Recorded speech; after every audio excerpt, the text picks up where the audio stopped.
else more interesting to do?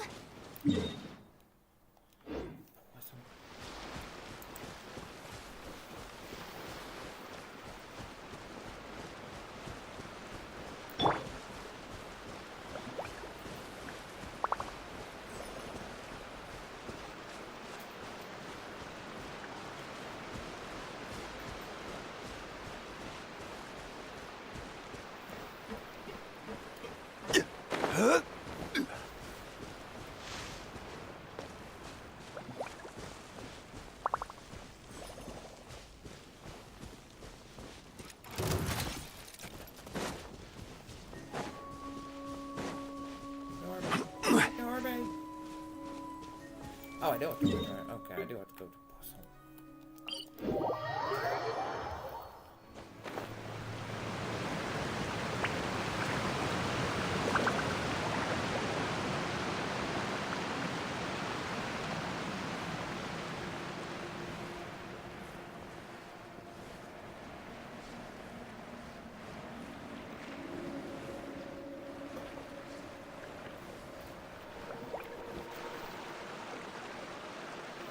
How did everything go?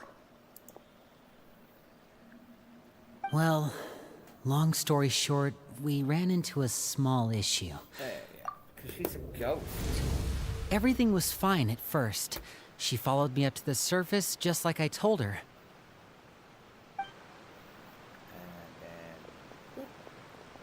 But as I led her out of the shadows and into the sunlight, she vanished.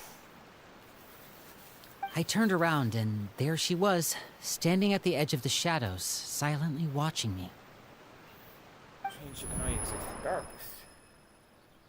Huh.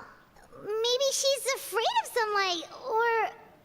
No, it wouldn't be her wish if that were the case. No, most likely. Well, we could always try... Oh, true. Into it. I've pretty much tried it all already. Nothing worked. Eventually, the sun went down, so all I could do was bring her back here. How did it go with you, Lynette? Good. I've got the list. It's right here. Really? Well, what are we waiting for? Let's take a look!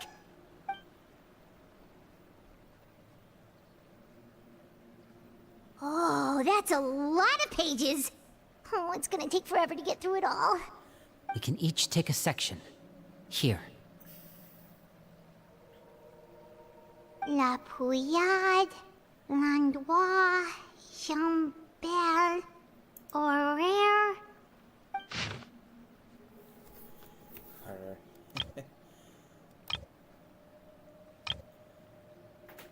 Oh, yikes. That Horaire guy has a huge scar on his face. He's kinda giving Paimon the creeps. Ah, I've met him before. The scar is from an injury he received during a mission. I still remember him joking with me about it. He said any future lover would take one look at him and then lose all interest. Did he say anything else? Well, I asked if there was someone he was interested in. He said no, and that's where our conversation ended. It was only later that I learned he really did have someone he liked. He risked everything to escape so he could be with her, but it didn't work. One day, Father asked to see him, and, well, I never saw him again after that. Wait, so that means the knave, It may seem cruel, but it's just one of the rules of the house. Betrayal is not to be taken lightly. We know too many secrets to come and go as we please. So, if you do try to leave, you pay with your life.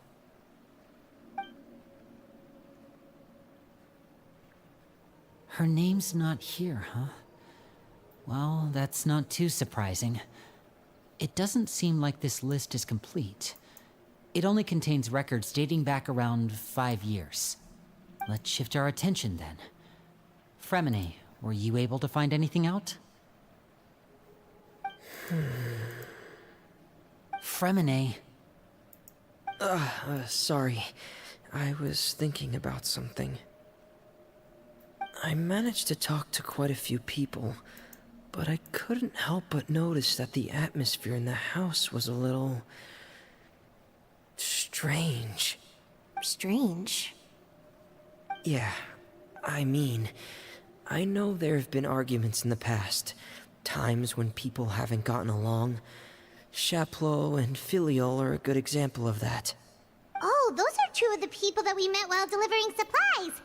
Paimon can see how they might not get along. They had very different vibes, and their, interests seem to be pretty different as well. That's to be expected, actually. Father brought us all here, shared her knowledge with us, taught us how to fight. That's one thing we all share. But that's also where the similarities end. Not all of us feel the same desire to stay here. As members of the House of the Hearth, we're also considered part of the Fatui. And to a lot of people, that's an identity they never asked for. Certain members get older and realize they want something else for themselves. But considering the rules of the House, most people would never say that out loud. People like Chaplot and Foltz are loyal to Father and her vision. They're proud to be part of the Fatui. Filiol and Nantoy, on the other hand, well, they aren't quite as enthusiastic. These kinds of conflicts have always been there. It's not like Father is in the dark about any of this. Well, that's true. But it just feels like things have gotten worse lately.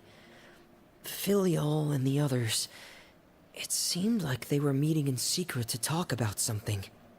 I can't say for sure, but I think they've met Clairvy. You think she's been inciting them to act out? No, not exactly. But I wouldn't be surprised if she said something to them about the darkness in the house and how deep it runs. She's told me about it before. Experiments being run on children. People being used as pawns on the battlefield without so much as the strength to survive. And they just believed all that?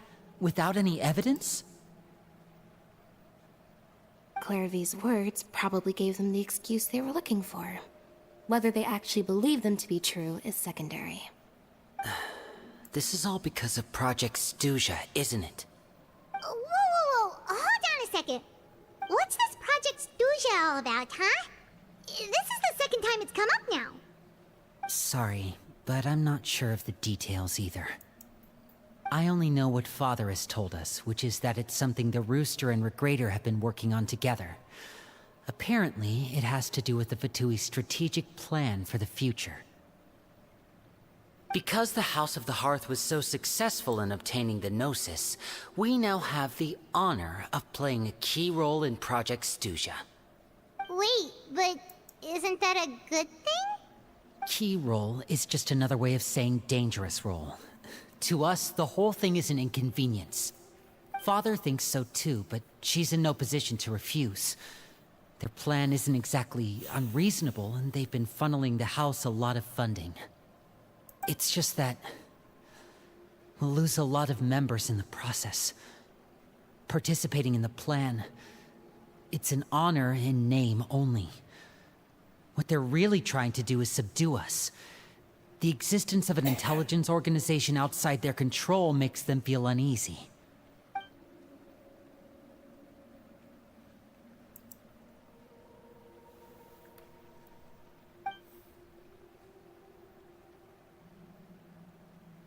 Okay, super complicated top secret Fatui business aside, what does all of this have to do with the conflicts you were talking about earlier?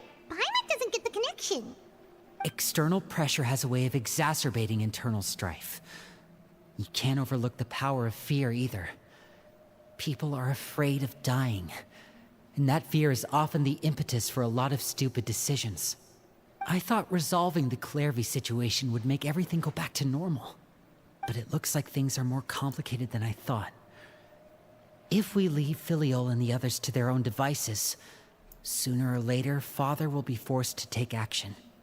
We can only focus on one situation at a time, brother. You're right. Even if we confront Filiol and the others, it won't do any good. It might even make matters worse. We should focus on Clairvy for now. Well, it's getting late. We should head back and get some rest. We'll try again first thing tomorrow. Lynette, you stick with me this time. Fremine, keep a close eye on Filial and the others. Make sure they don't do anything they'll regret. Good work today, everyone. Have a good night, and I'll see you tomorrow.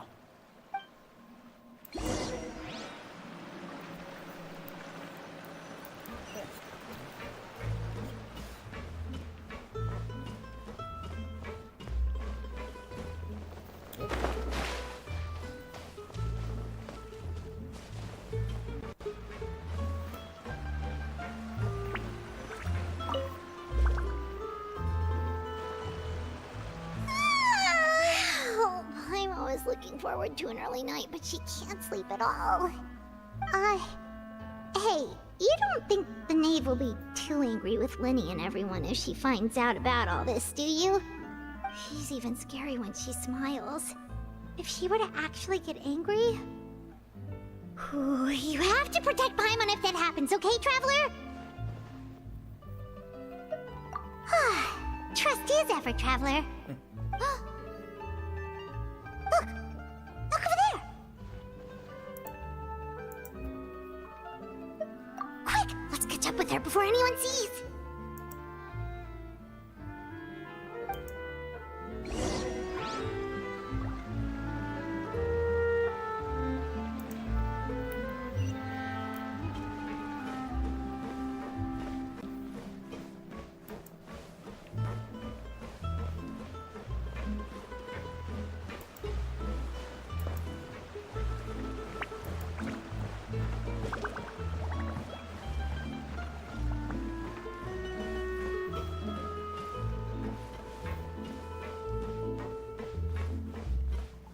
Over there!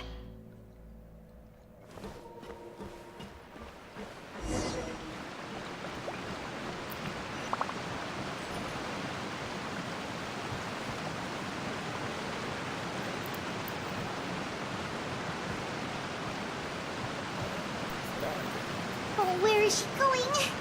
Oh, if someone sees her, we're toast! Come on, here goes child.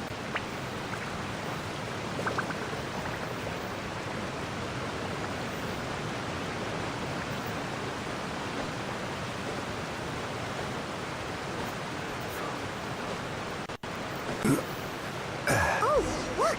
She stopped!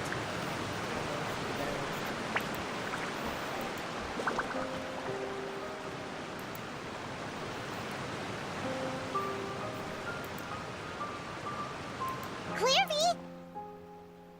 Shh! I opened the window while no one was looking. Look how pretty the outside is.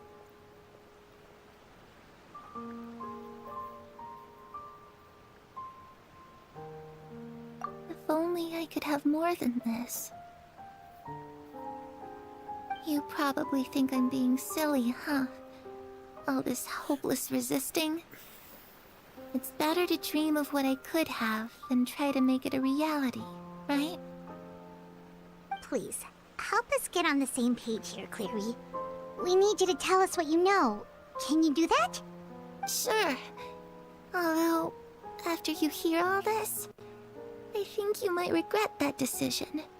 Everyone in this family is nothing more than a tool. Something to be used and exploited. We're all expendable. Including me. As long as you're useful, you get to stick around. Lose your value, and you're handed over to the doctor, experimented on, and given a fate worse than death. I've seen it happen again and again, and I've had enough. You're saying the knave did all that? It's just, that doesn't seem like something she would do. She's scary and all, but it seems like even she has lines she wouldn't cross. I knew you wouldn't believe me. It's because the knave you know. Everyone thinks she's a good person. They all think of her like a real mother. Yeah, that's the key Mother? word. Mother.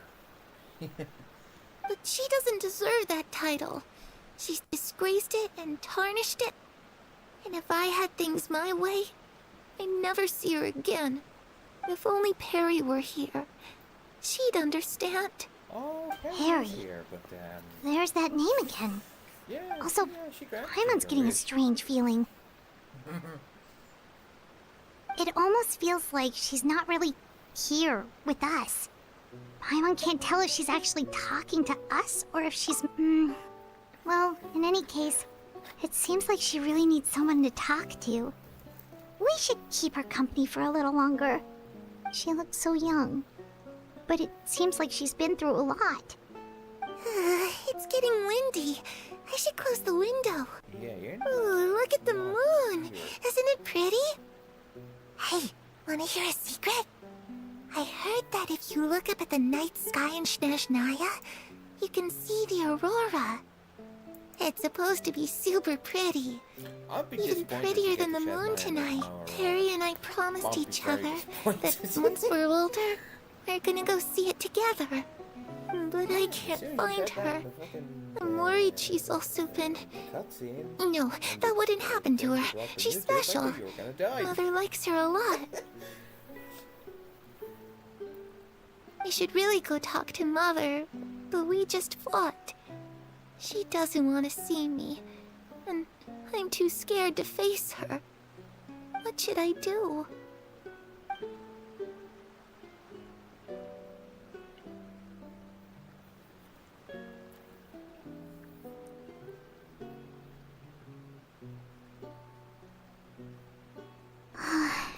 Paimon really doesn't understand what's going on with her. Well, let's head back. We've got an early morning Walking, tomorrow. Talking, living regret. Not really living, but All right, looks like we're all here. Let's go ahead with the plan. Oh? What is it? What makes you ask that? Well, we kinda ran into Clairvy last night, and that's what she told us. We met the doctor back in Sumeru. He's super dangerous, and he's done all sorts of bad things. he's also one of those characters. who It's they've introduced possible from that Father and the really Doctor have hoping had to trap certain just dealings, but I don't spikes think with- Father would work their with him. sword, just dead. We're not Don't really play on the the same character, side, just so there's not a dead. lot of trust between them. That doesn't exactly set the stage for a successful partnership. I did hear, though, that when Father first became a Harbinger, the Doctor offered to work with the House of the Hearth. Father rejected most of his proposals, except for one. It had to do with some sort of secret experiment. Secret experiment? Could that be what Clairvy was talking about? I don't think so. I don't know any details about the experiment itself, but I do know it's an entirely independent operation. The Doctor only proposed a direction for the research. That was the extent of his involvement. I still don't think that counts as working together. The details of the experiment are confidential, but complete records are kept on all participants. That doesn't seem to be the case with the situation Clairvy referred to. I know you don't agree with some of the Fatui's methods, and I'm not asking you to. But I am asking you to trust us on this. The House of the Hearth has its own principles. There are certain lines we're not willing to cross. Alright, that's good to hear at least. Clairvy seems to think the Knave and the Doctor worked together to do something horrible. If that turned out to be true, Paimon doesn't know how he would even face you guys. It's just that it doesn't seem like Clairvy is lying either. The easiest thing to do would be just ask the Knave directly, but Paimon doesn't think she'd tell us. That might be on Father there. didn't I come feel like back they last night. switched She's voice probably actors still near the before. shore. We'll be counting on you to distract her. Lynette, you're with me. Fremine, you know what to do. Be on your guard, everyone. All right, let's get to it.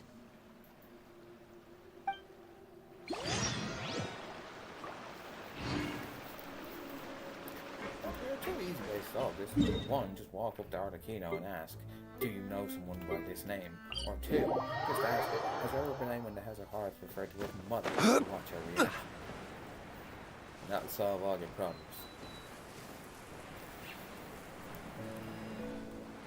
The fact that they're dancing around is just screams. This is going to escalate into something stupid.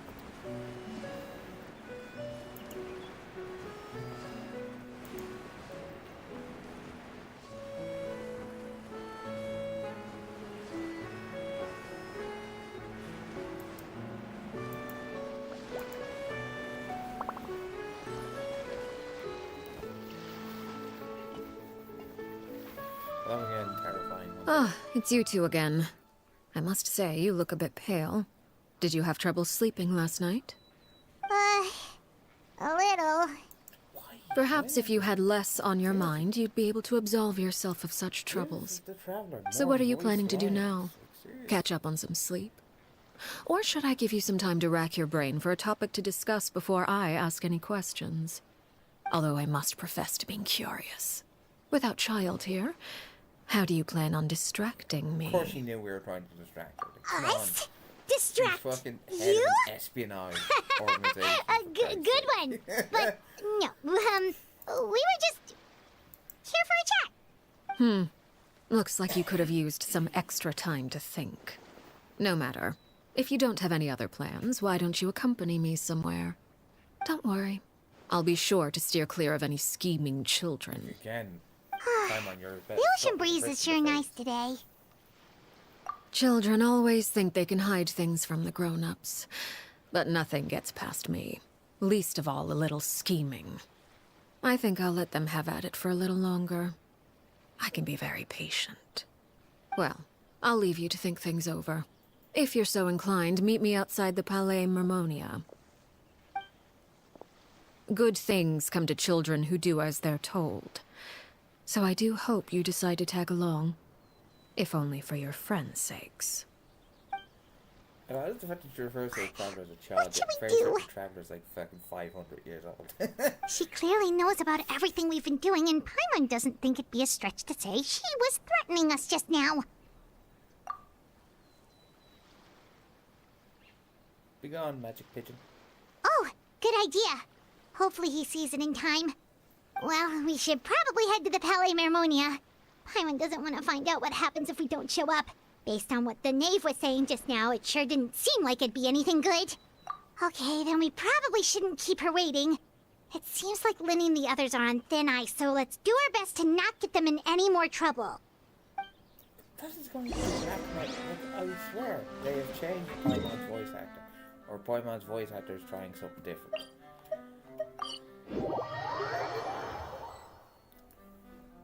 Seeing as we still have some time before my meeting, we might as well enjoy some pleasant conversation while we wait.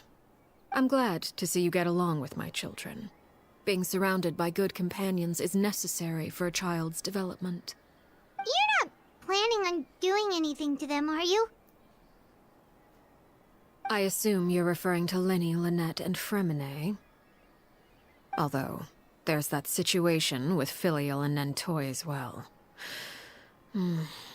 It appears quite a few people have been acting out lately. No matter. I'm not one to discriminate. All those who betray the house meet the same fate. There are no exceptions. Does that mean you're going to kill them? Oh, are you here to beg for their lives? I'm sorry to disappoint, but the rules of the house change for no one. In my organization, everyone is responsible for their own actions. But don't you care about them at all? They really respect you. They even call you father. You must feel something for them. Jumping to conclusion. Any organization in which feelings come before principles is one destined for ruin. The House of the Hearth is hardly an exception. You could say our principles are more stringent than most. Liar. Perhaps I can offer you this consolation at least. As our guests, you two will not be held accountable along with them. I would imagine Linny, Lynette, and Fremine will be able to keep their lives. As for Filial, Nentoy, and the others, I'm afraid there's little I can do. They can try to escape, but once you know our secrets, there's no getting out alive. But that's awful. Ah, you seem concerned. Out of consideration for my guests, I suppose I could turn a blind eye for a little longer. If Linny and the others manage to dispose of Clairvy in the meantime, all evidence of their wrongdoing will be lost. In that case, I could hardly punish them for something I couldn't prove. If their efforts are unsuccessful, on the other hand, all will be held accountable. And the punishment will be severe. Of course. Oh, and here. I believe this belongs to you. Do try and keep better track of it next That's a time. bird. Very good. It takes a considerable amount of time to train a bird like this. It would be such a pity if you were to lose it. Permanently. Bird's pretty sad. Wait, Like, I'm where going did to you get die. that? When did you get that? Well, I'm afraid that's all the time we have to chat. Now, for the matter at hand. I asked you to meet me here because I have business at the Palais Mermonia. It has nothing to do with you, but I think it would be prudent for you to stick by my side for the time being. There will always be time later to run off and tell Linny what you've learned. Well, time to go. Looks like we wrapped things up just in time.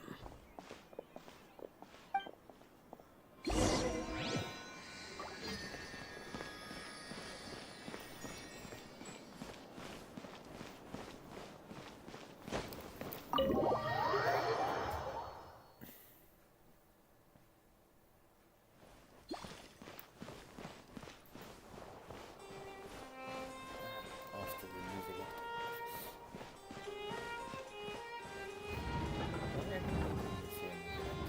We are.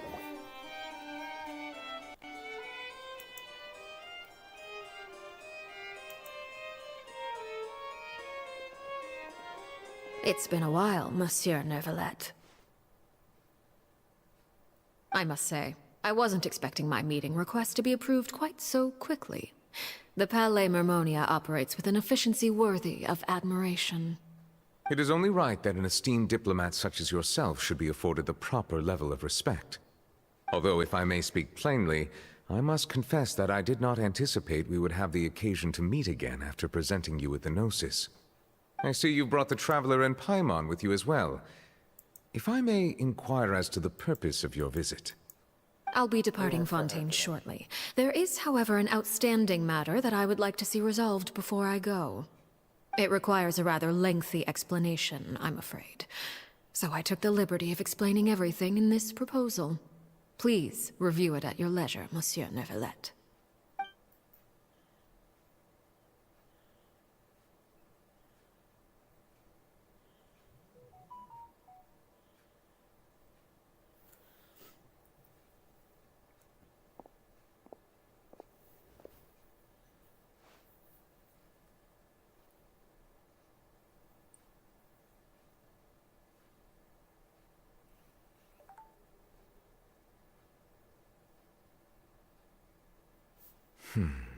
I understand your request.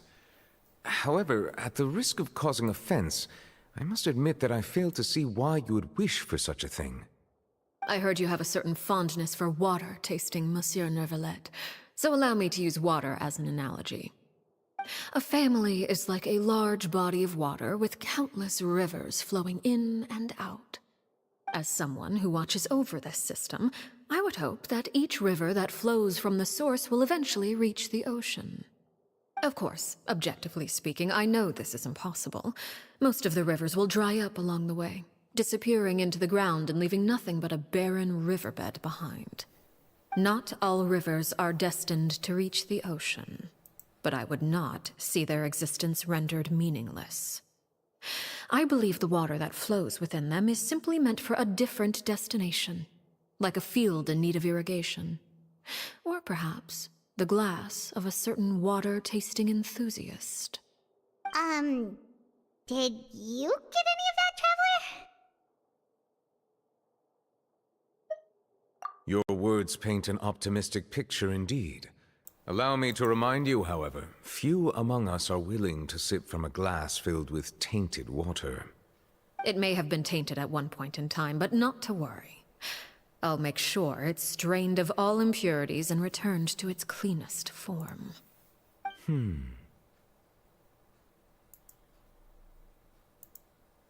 I seem to recall there being a transactional aspect to your proposal. Perhaps you could expound on that? If you accept my proposal, Monsieur Neuvillette, I will gradually withdraw my forces from Fontaine. And, unless absolutely necessary, I will no longer carry out any special missions within Fontaine. I presume I can take your words to mean that, in the future, cases similar to the Tartuffe assassination will cease to cross my desk? Tartuffe? Ah, that thief who embezzled funds from all those charities, you mean? My deepest condolences to his family, but without any evidence, I cannot imagine how the House of the Hearth might have been involved in his passing. Of course, if you accept my proposal, Monsieur Neuvillette, I'm sure certain measures could be taken to reduce the frequency of such troubles. You choose your words carefully indeed. In that case, I am inclined to accept your proposal. My thanks for your generosity, Monsieur Neuvillette. Well, with that settled, we should be going now. I took the liberty of bringing along 2 bottles of spring water from Snezhnaya for you to enjoy. I do hope I get the chance to hear your impressions. Perhaps at our next meeting, yes? Indeed. I trust you would not overlook your commitment in the meantime. All right, Traveler Paimon. Time to go. Yes, Mom.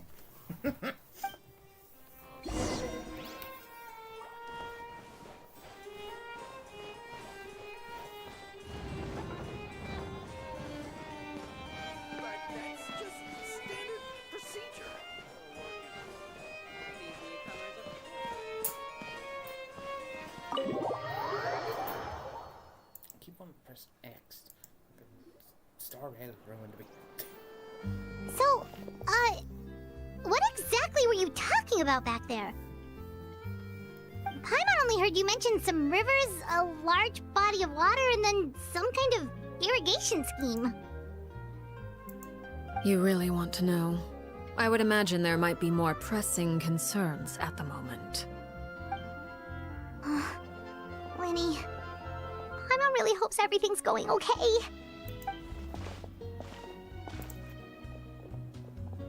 Oh, Paimon recognizes that look. You've got your thinking cap on, don't you, Traveler?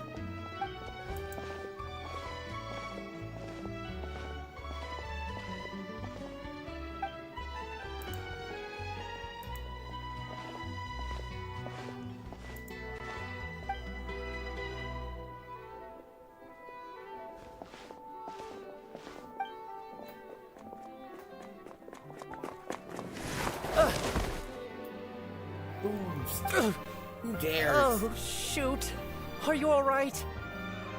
Oh, jeez. I'm so sorry. I was so focused on selling these papers, I wasn't looking where I was going. Well, let me make it up to you at least. Here, take this paper. On the house. You're sus. Oh, you don't have to give us anything. Please, I want to. It's not like I'm short on supply. All the extras will be useless come tomorrow anyway. It's my fault, really. I was just trying to bring home some extra mora for the family, but I bit off more than I can chew. I haven't had many takers today, so I'm still swimming in papers. What's going on here? Nothing much. I just ran into your friend here on accident. I should probably get going, actually, so... Hold on. Of course, I'm happy to compensate you with mora, it's just... I don't have any on me at the moment. I'll take 3 papers. Here. Your payment. Oh! You're a dead man. Thank you for your patronage. May the Archons bless you with good fortune. If only I had the chance to run into such generous customers every day. I should probably just take on a smaller inventory, You though, also probably right? Stop talking and I'm leave. getting married soon, so sometimes it's hard to not get ahead of myself. Anyway, I should head out. Goodbye! Well, now that my affairs are settled, we should take the boat back to Poisson. We've even acquired some light reading to enjoy along the way. Actually, why don't we stick around for a little longer? Again. Paimon just Rick realized to how the hungry face. she is. She can't head back to Poisson on an empty stomach.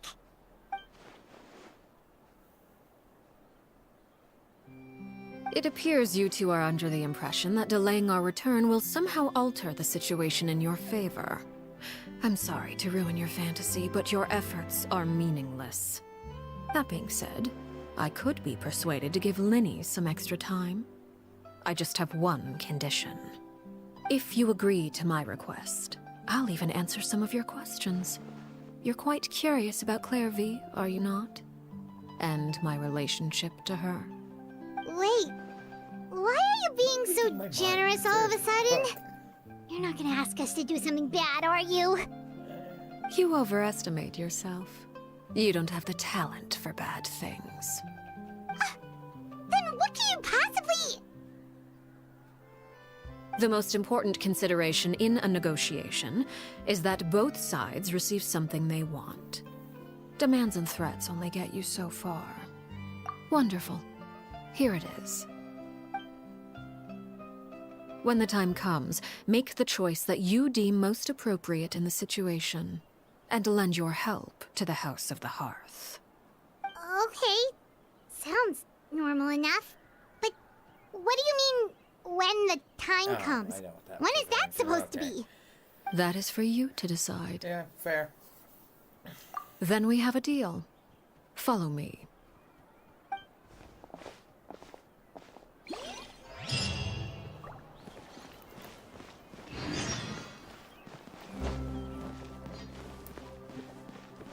Where are we going?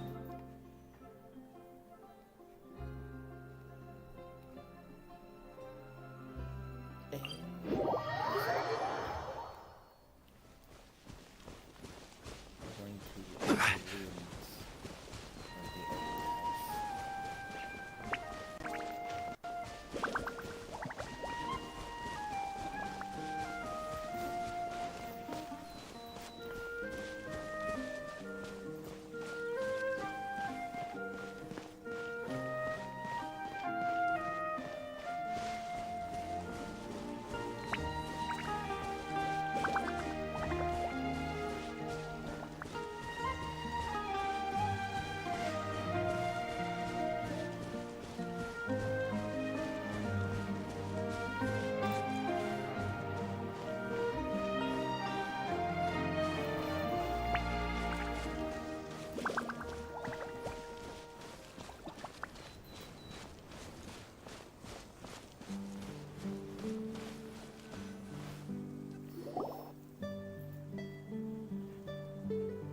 What is this place? Somewhere long forgotten by everyone. It used to be a grand building. Now it's nothing more than a pile of rubble. No one comes here anymore, nor does anyone care about what once happened here. Although, this place does have something to do with the story I'm about to tell you. It was before I became a Harbinger, and before Linny and the others joined the House of the Hearth. Due to certain events, I first killed Clairvy and then her mother. And this is where it all happened. You were the one that killed Clairvy? Patience now. Allow me to explain Clairvy's side of the story first. I'll start from the beginning. You really should have started with that, rather than I killed her. Clairvy was 6 years old when she was brought by her mother, Crucibina, to live in the House of the Hearth. From the outside, it seemed like a fairy tale. A thriving family made up of kind adults and friendly children. Crucibina was the knave at that time, and the House of the Hearth was under her control. She was Clairvy's mother by blood, but she was also the mother to all the children in the house. Clairvy was happy here, for a time. But she quickly realized that being part of this family wasn't a fairy tale at all. It was a kind of purgatory. Oh, hey. Purgatory? Exactly. The House of the Hearth takes in war orphans from all over Tevat. But as for how to raise them, that depends entirely on the person in charge. Crucibina came up with a novel idea. She would teach the children to fight. force them to duel each other, and then crown as the king of the house the child who proved themselves most worthy of inheriting her title. It's difficult to estimate the number of children who died or were maimed in the process. There's little I can say about the ones who died. The ones that emerged with permanent injuries, on the other hand, well, they still served a purpose.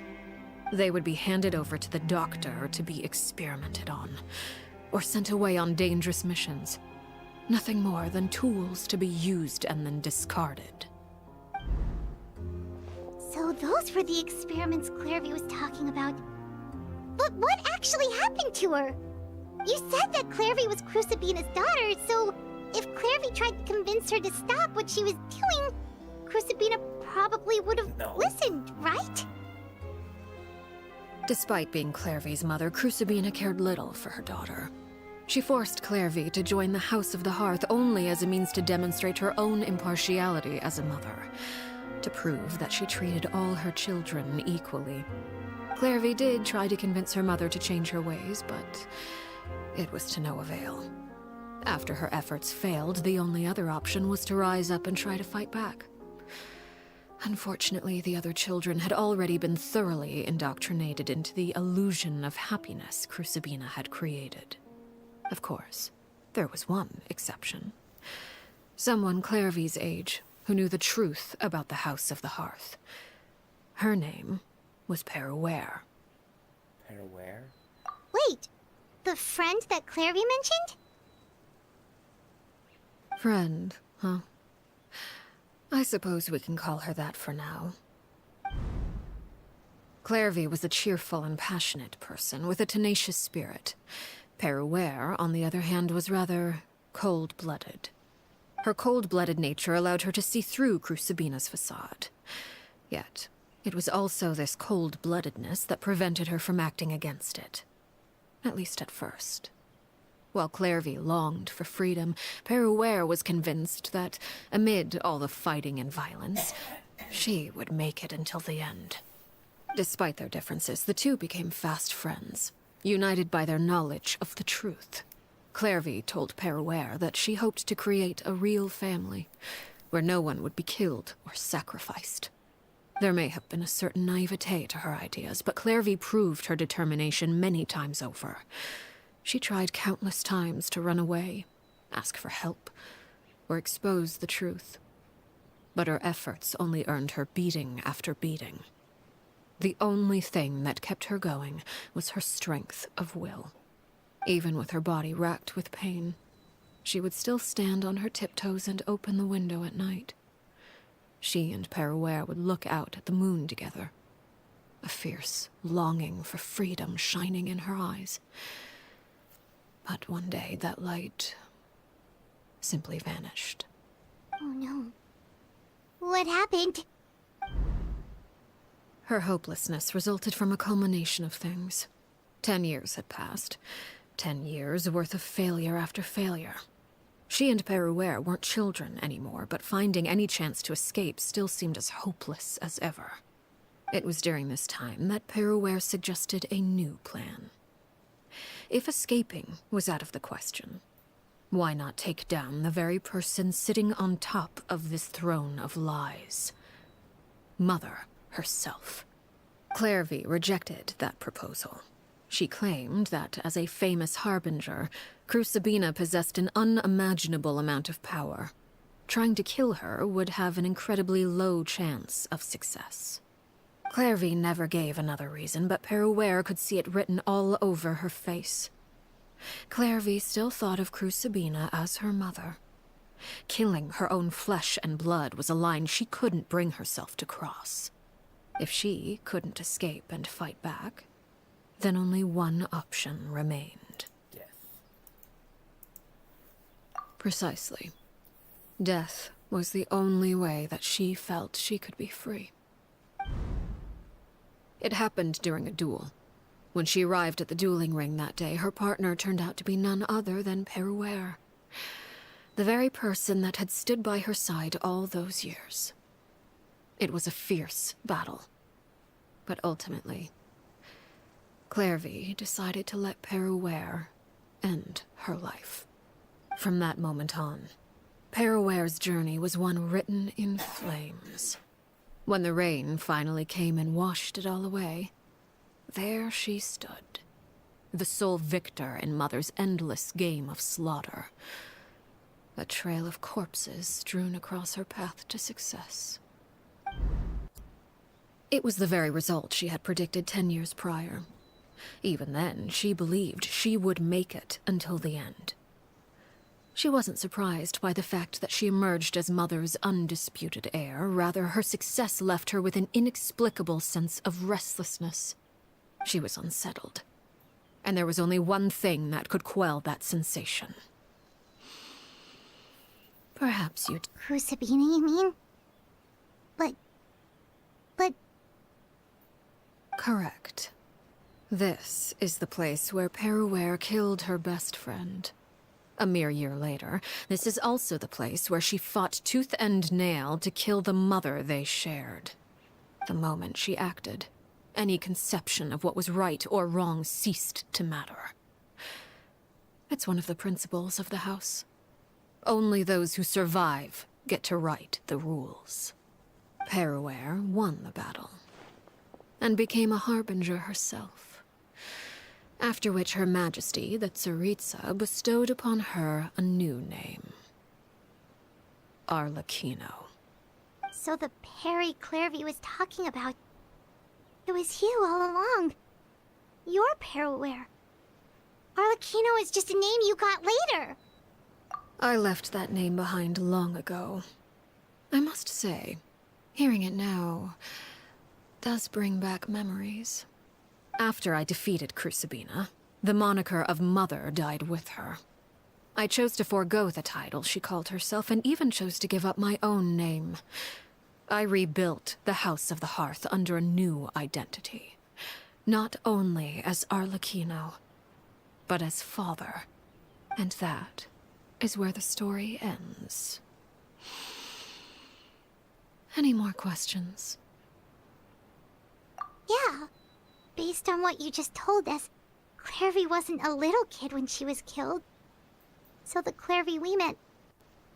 Was she really a spirit at all? I suppose you could call her an illusion born of flame. Her existence is like ashes to a fire.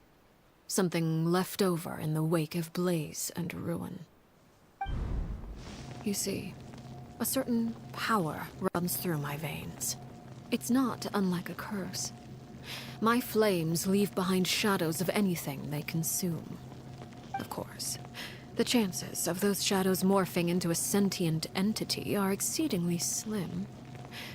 Clairvy is a very special case. Clairvy died when she was 16 years old, but what emerged from the flames was her 6-year-old self. Her appearance wasn't the only thing affected. Most of her memories were lost to the blaze as well. Memory is a mysterious thing indeed. Losing a portion of your memories will alter your sense of self. Lose 10 years' worth, however, and it would be like living in the past. Like returning to a version of yourself that never grew up. No wonder Paimon got such a weird feeling when we were talking to her. Perhaps I should put it this way. Clairvy is someone trapped in time. It may seem like she exists with us in the present, but she truly lives in the confines of her own past. So if all of that is true, then you must have known about Clairvy for a long time. Indeed. She's a rather volatile and unstable entity. Sometimes she would look after the children. She's even saved some of their lives. But other times, she would hide from me and become obsessed with revealing the truth about the house to anyone who will listen. Shadows don't have the capacity to learn or grow. Any new information they encounter is quickly forgotten over time. Your attempts to expose Clairvy to sunlight. They failed, yes? The reason is actually quite simple. In Clairvy's mind, the house is impossible to escape. and it is this very perception that traps her there. But no matter. All I have to do is kill her again, and all will be resolved. I don't anticipate so much as a single speck of ash will be left behind this time. Wait! Paimon can understand why you might want her gone, but isn't there another way? So what if she's trapped in her 6-year-old self? She's still your friend! At least talk to her first! It's too late for that. She broke the rules, and now she must be punished. That goes for Filial and Nantoy as well. She's had quite the effect on them. I hope you understand. The difference between Crucibina and myself lies in our formulation of the rules, not our policy for enforcing them. Upholding the rules without question is a trait we both share, because that is how a household should be run. Is this really what you want to Holy shit, do? she's talking. Whatever could you mean? Don't you want to say a proper goodbye at least? Whether as a killer or Yes, as more a of father, this, there are please. two More of things the that must Trevor be actually avoided at talking. all costs. Anger and sorrow.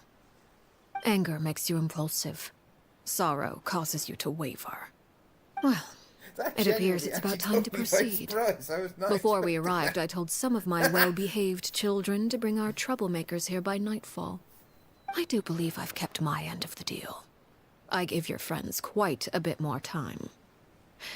As for what happens now, we'll just have to wait and see.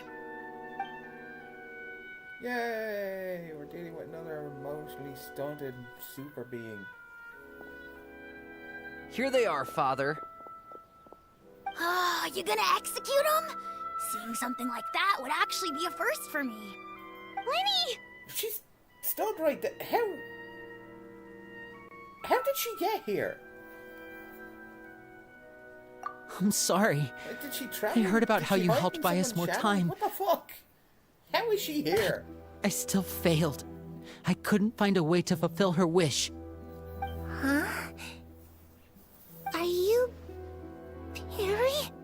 Indeed, it's been a while, Clairvy. Perry! Shh. Stay right there. I'm sorry to postpone our reunion, but first, I believe certain scores need settling.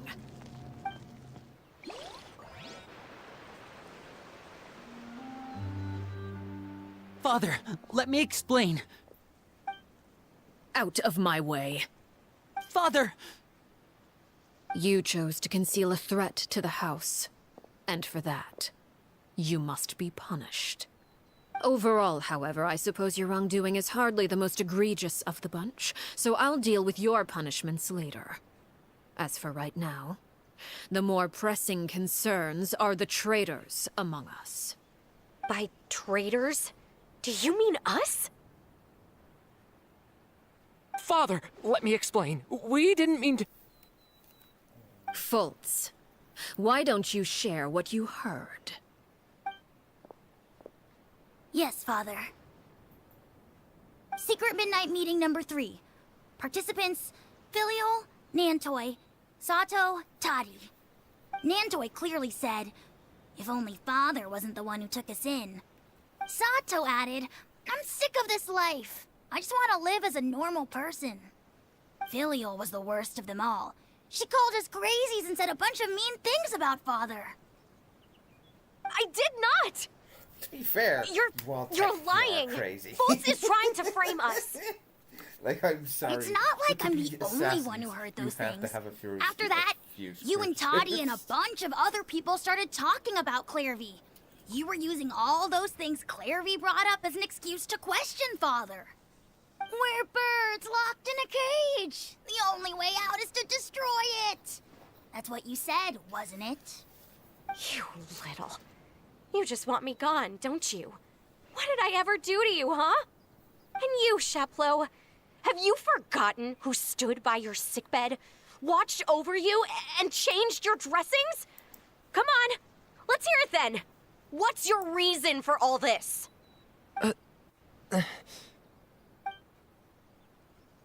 You're wrong, Filial. We don't want you to die. You're our family. Liar. You wouldn't be doing this if that were the case. So why? Why have you backed us into a corner? We all live in the House of the Hearth. You know the type of work we do, Filiol.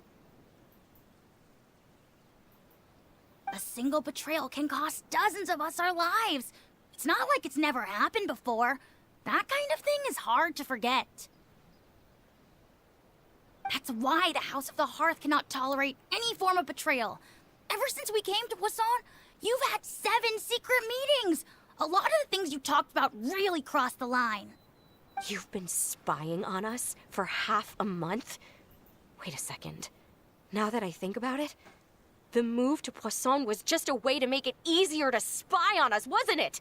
Because we were all in one place. You've had this planned all along. Filial, Nantoy, I'm sorry. I owe you both my life. I owe Clairvy too. If it weren't for all your help after I got poisoned, I wouldn't be standing here today. If this were any other situation, I would do anything to repay that kindness, even if it cost me my life. But rules are rules. I'm sorry. My hands are tied. Why? Why? That's enough, Filial. We made a mistake, and we should own up to it. We broke the rules, plain and simple. Like, is anyone gonna die here And today? now or we have what? to face the consequences. I'm sorry, Chaplot. Fultz. I'm sorry, Father. We accept our punishment. Chaplot, according to the rules of the House of the Hearth, how should these traitors be punished? All those who betray the house pay with their lives. And so it shall be.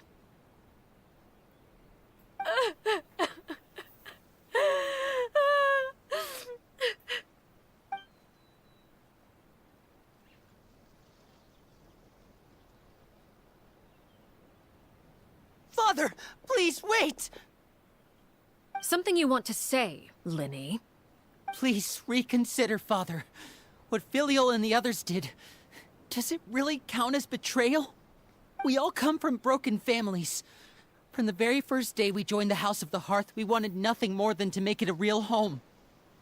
But the truth is, none of us know what a real home should look like. I'm not saying I have all the answers. All I know is this. Killing Filial and the others may uphold the rules, but doing so will only bring us further away from being a real family than we've ever been. So please, Father, please reconsider. I agree with Linny. Father, please. Linny, you...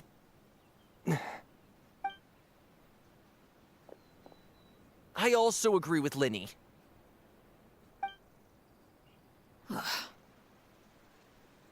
An order once given cannot be rescinded. However, given the extent of your determination, I suppose we shall have to go about this a different way. Draw your weapons and face me. Our weapons? Oh, yeah. Father, are you referring to a duel? Precisely. The rules of the House will not be altered. Traitors must be punished. However, resolving disputes with a duel is also one of our rules, one that also applies to me.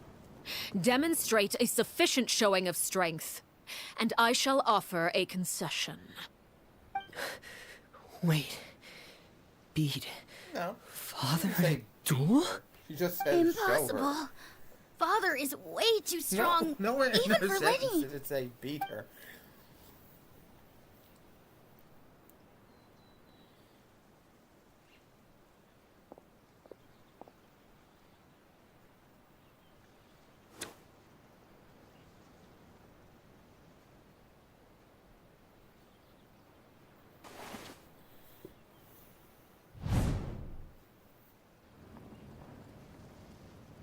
What's with the JoJo? Did you hear that, Traveler?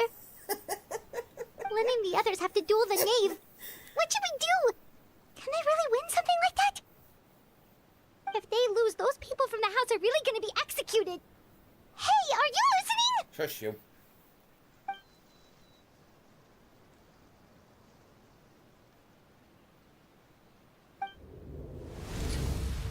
Don't you want to say a proper goodbye at least? Anger makes you impulsive. Sorrow causes you to waver.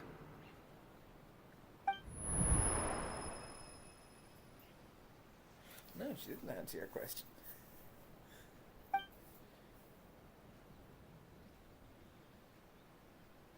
Oh, looking at that expression on her face, she seems really serious about this.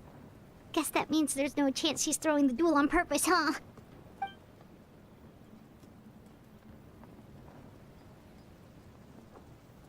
When guests are around, families are often on their best behavior. And any disputes are less likely to escalate. When the time comes, make the choice that you deem most appropriate in the situation, and lend your help to the House of the Hearth. What's wrong, Traveler? Hey, where are you going? Traveler? Again, why?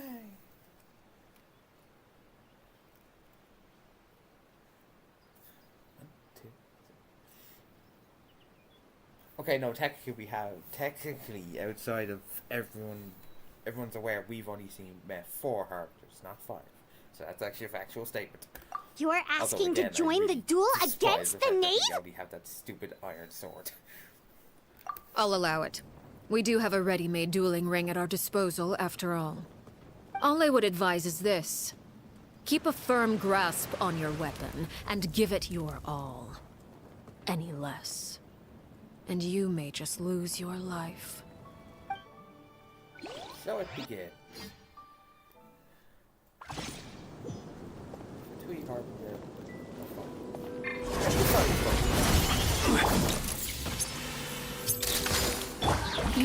Is it my turn now? Fellow warfare, I guess. Hey there! Attack! That's the way. Now's our chance! Now that's more like it. Hey there! That's not. Stabilize! Order guide you! With these rising Hold that flames! Father's even stronger than I expected.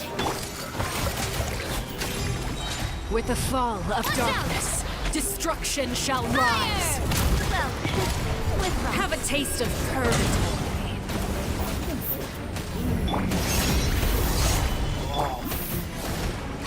Is it my turn to pace yourself?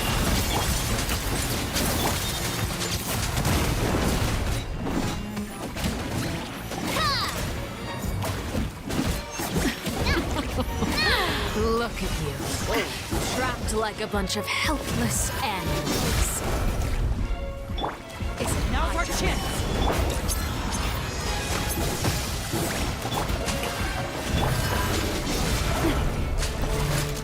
Hey there!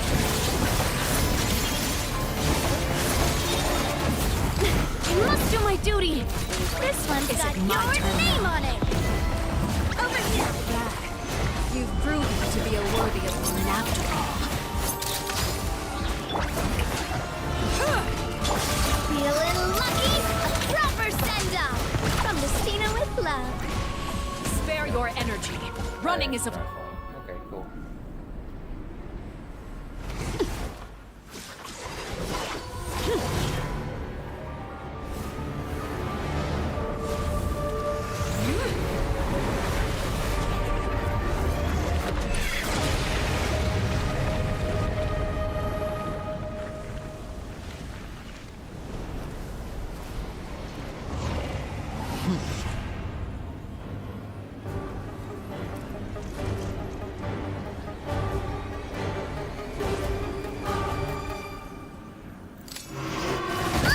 Sorry. That's bull. Okay, that is bullshit game.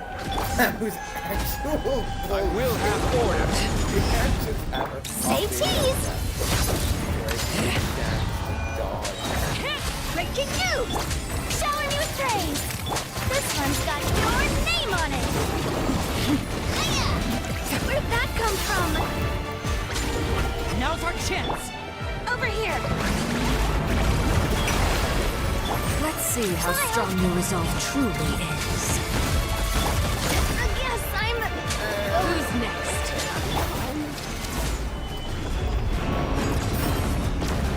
The sun and moon have set. Watch out for Father's movements! Scout! Struggle in vain.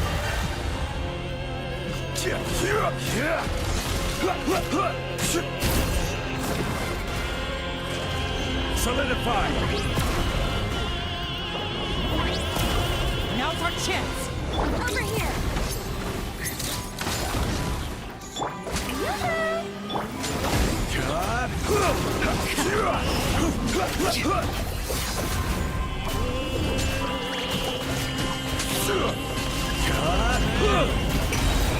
Order guide! Watch out for Father's movements! Scout! You shouldn't see me like this!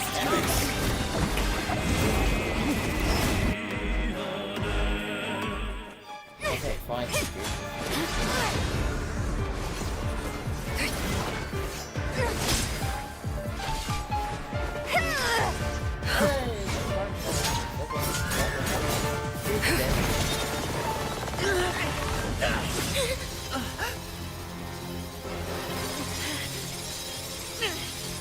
You should know better than to crowd in one place.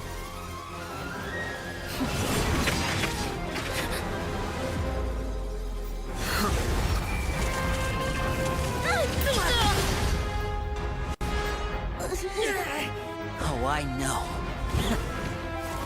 No! I'm sorry, Father!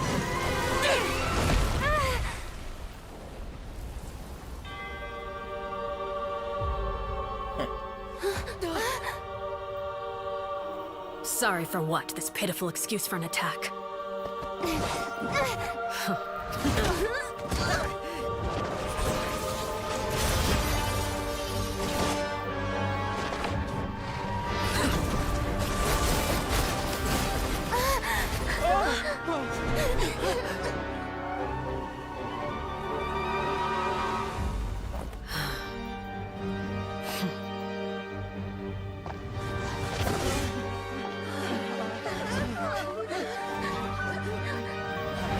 Father, no!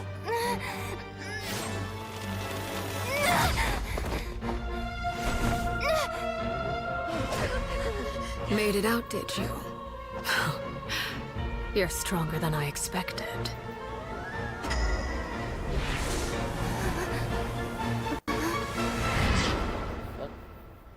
Get out of my head. A crimson moon. I can't move.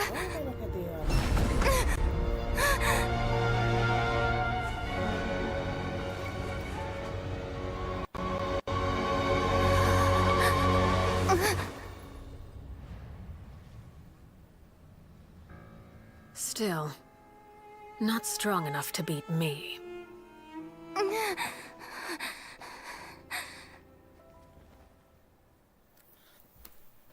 Curious. Even more curious now. How connected are all three games? How deep is the connection?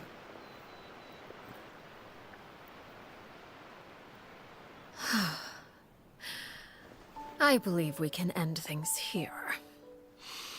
It's not often that we get to enjoy the company of guests, after all. We wouldn't want things to get too out of hand.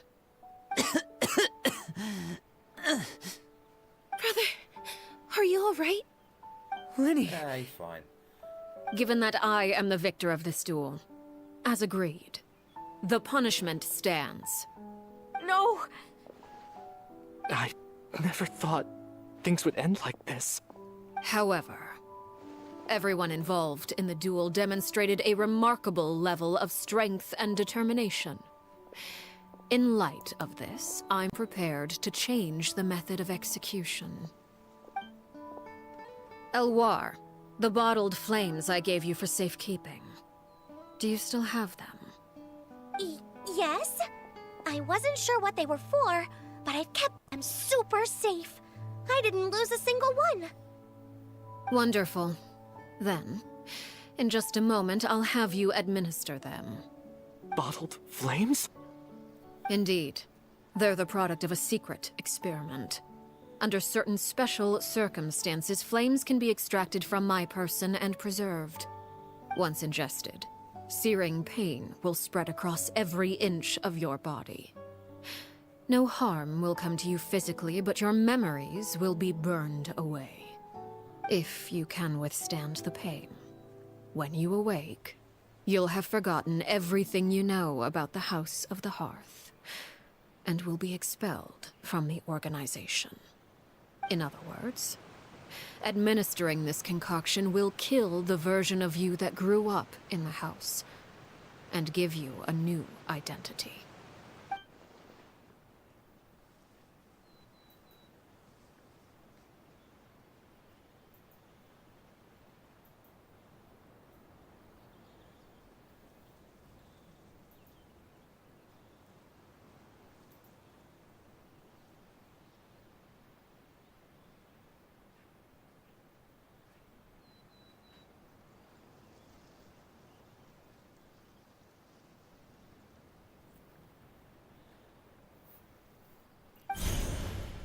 Memory is a mysterious thing indeed. Losing a portion of your memories will alter your sense of self.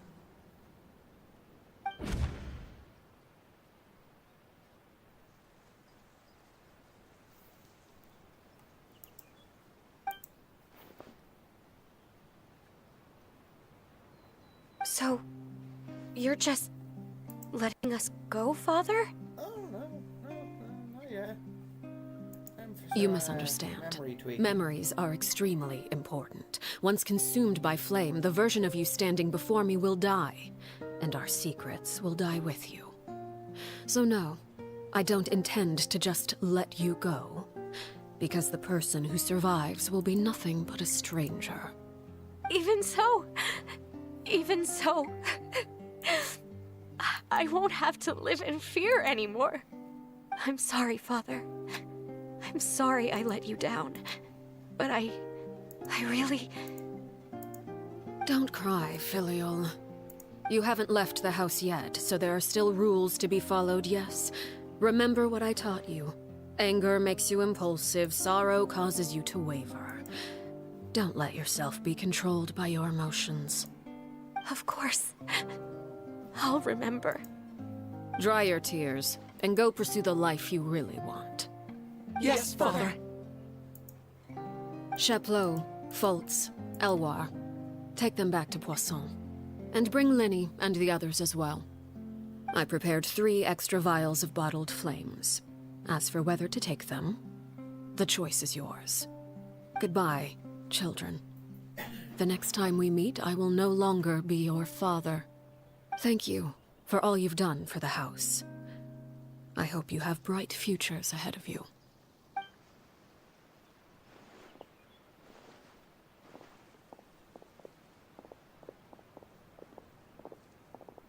Father.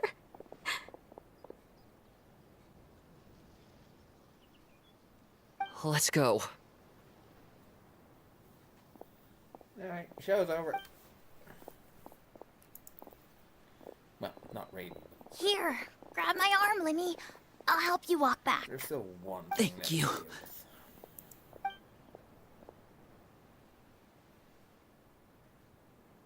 Clairvy.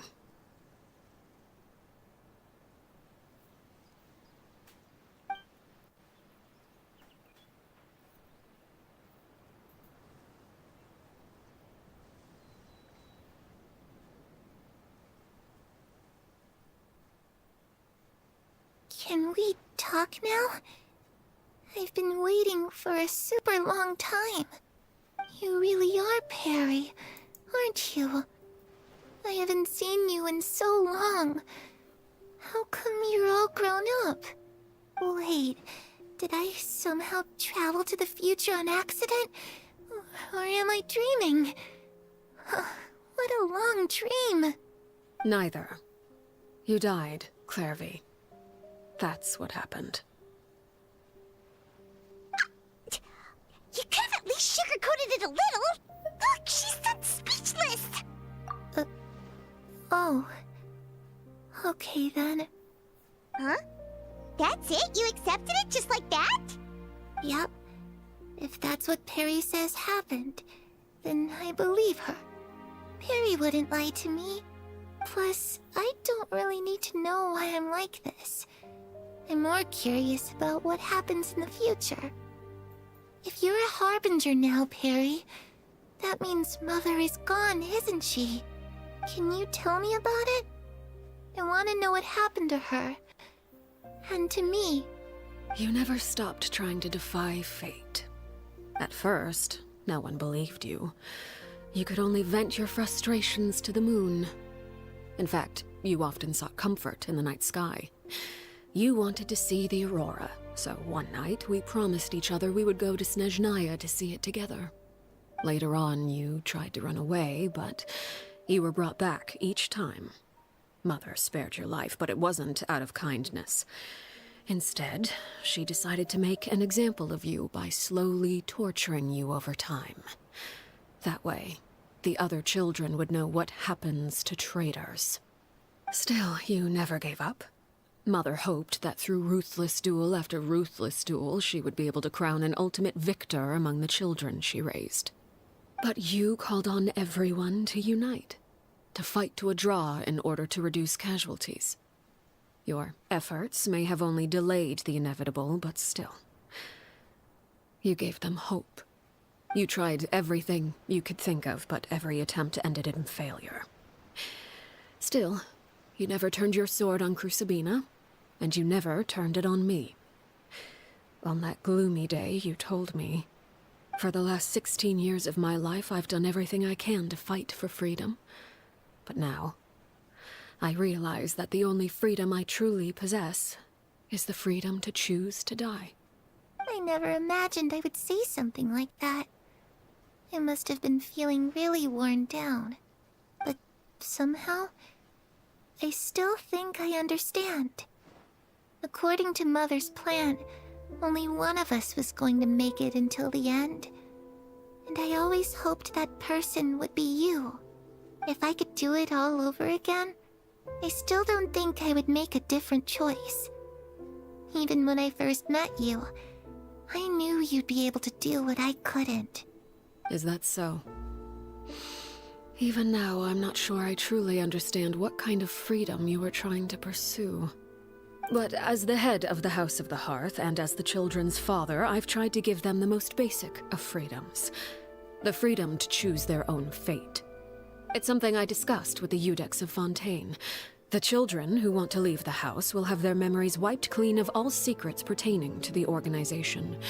In return, they will be allowed to live a normal life in Fontaine without being prosecuted for their past. Of course, I won't simply hand freedom to them on a silver platter. They have to fight for it and prove themselves worthy of it. Only freedom that is earned has true value. That's more than enough. That's exactly the kind of life I was fighting for. You know, Perry, I think you're a pretty amazing king, and a really great father, too. I'm really happy that you're the one who took over the house. I guess I do have one regret, though. I still haven't seen the outside world. Well, it just so happens that our dear guests over here have been to many nations and traveled to countless places. Perhaps they would be willing to tell you what the outside world is like. Really? Of course! We've traveled all over the place. We've got so many stories, we could probably talk your ears off for 3 days straight! Give or take an update. You know, I used to dream of being a bard. Playing the lute while singing into the winds of freedom. Even if there was no one there to listen, I would have continued to sing no matter what. Ah, that's where Mora comes from. I never knew that before. If I had some Mora, I would buy 3 new dresses. One for me, one for Perry, and one for Mother. It's just too bad Perry doesn't like wearing dresses. And Mother, she probably wouldn't accept something like that either. I guess I'd just have to keep them all for me then. I could wear a different one every day.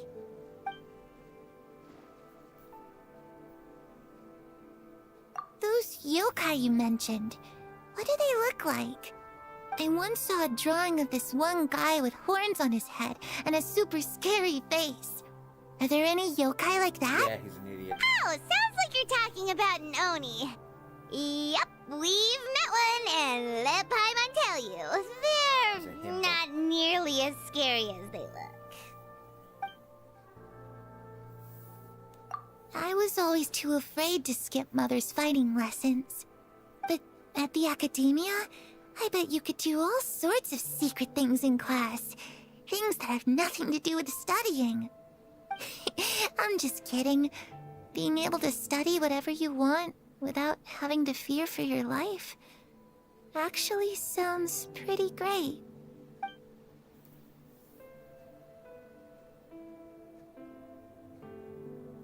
The situation was super dangerous. Lenny and Lynette were accused of committing a crime, and they were going to have to stand trial at the Opera Epicles. Oh no, that must have been hard for all of you. What happened next? Don't worry, we were able to turn the situation around super quickly. All thanks to Detective Paimon, of course. How'd you do that? Come on, tell me. The fucking glasses. Okay, so it was I'm like so glad this. they're a After the recurring failed thing. magic show, we rushed to the scene and...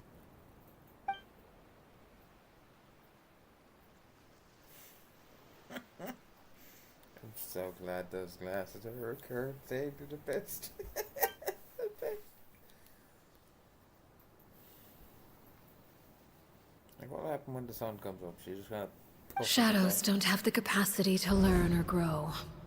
Any new information they encounter is quickly forgotten over time. Ooh, that's depressing.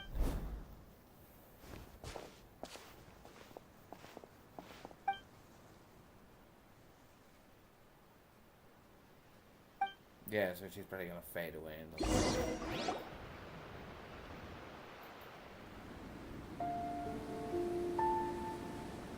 Clairvy, you've worked tirelessly from the shadows to overthrow the House of the Hearth. Now, by my authority as the Knave, I shall announce how this matter ends. You are hereby expelled from the House of the Hearth. You are no longer tied to this place, nor are you bound by its rules. You're saying that I can finally leave? I get to experience the outside world as well? Oh, I almost forgot. There's no getting older for me. Still, seeing who you grew up to be makes me really happy, Parallel. Take care of yourself. Goodbye. May we meet again someday.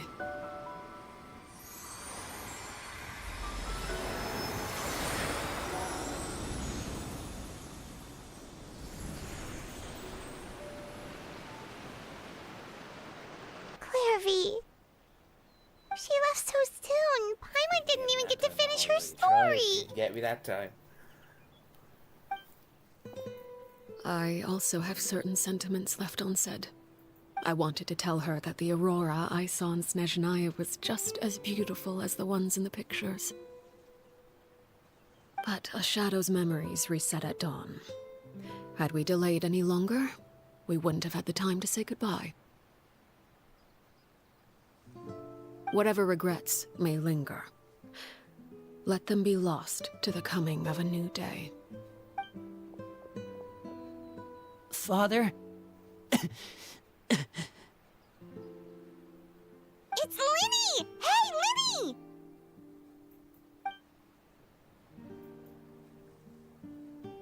What is he doing back here? Let's go check it out.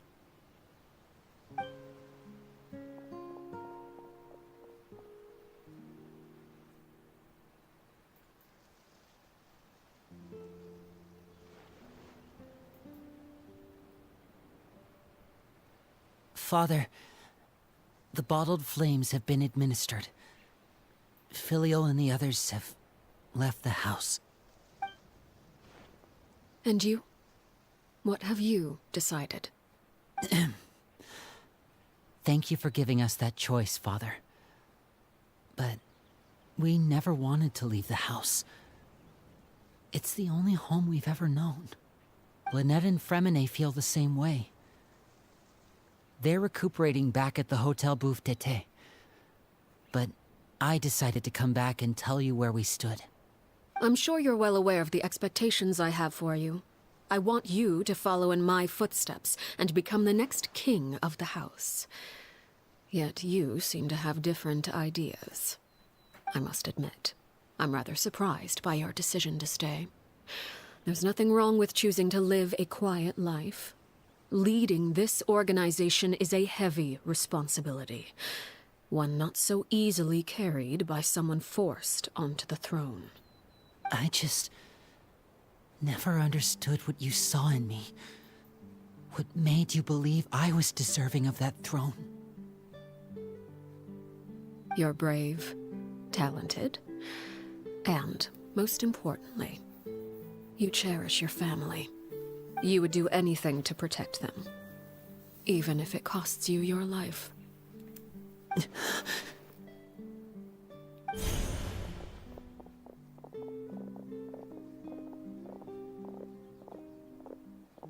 Speaking up back there was so brave of you, Linny. It's all thanks to you that we were able to convince Father to back down. You're a hero, Linny. Hero? Father is the real hero. Had Father gone all out during the duel, there's no way I would have walked away with my life. She must have had it all planned from the beginning, from the very moment she suggested a duel. I'm not deserving of that title. I'm not strong enough or smart enough. You're wrong. In my opinion, all you need to be deserving of the throne is conviction and the necessary strength to act on it. We may have different ideas of what it means to be a family, but you can hardly be said to lack conviction. What you truly lack is strength. For someone of your talent, though, that's something that will come with time. Even without that strength, you still chose to face me in a duel, even though the odds were stacked against you.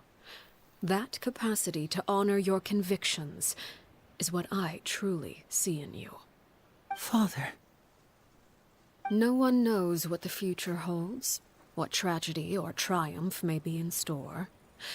Being at the head of this organization requires the strength of will to face whatever comes. Caution will only hold you back. If reaching a certain standard were required to go after what you want, I would never have succeeded in killing my predecessor. Back then, there was still a considerable gap between our abilities. Strength may decide the ultimate victor, but those who let a lack of strength dictate their decisions or undermine their convictions will never be worthy of the throne. I understand, Father. Thank you. Children must grow up to surpass their parents. Only then can a family continue to flourish. The road ahead is not an easy one, so I'll ask you one last time. Are you certain you want to stay? You've done so much for me, Father, and that kindness must be repaid. Plus, with Project Stuja at hand, there are many dangers ahead, and I, for one, don't intend to back down. Protecting my family at all costs. That's my conviction. Then you're welcome to stay. As for Project Stuja, you need not be too concerned. If those cowardly businessmen and heartless dignitaries try to take us down, I'm prepared to teach them a lesson. Having members who longed for the light was our organization's last weakness.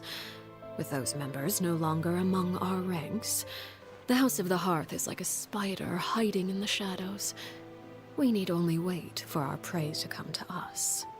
At present, our imperative is to use their plan to our advantage. In doing so, a crimson moon shall rise amid the frigid blizzards of winter. No demonstration of loyalty shall go unrewarded, and no sacrifice shall be in vain. As for the two of you, whether we meet again as friend or foe, I'll remember the camaraderie we shared in this moment. No matter how arduous the journey ahead, I hope we both reach our desired destination. Why you're gonna betray the Fatui? Because that's what it sounded like. At which point I'm like, cool, where do I sign up? But also, yeah, she fucking smacked the shit out of me. Holy shit.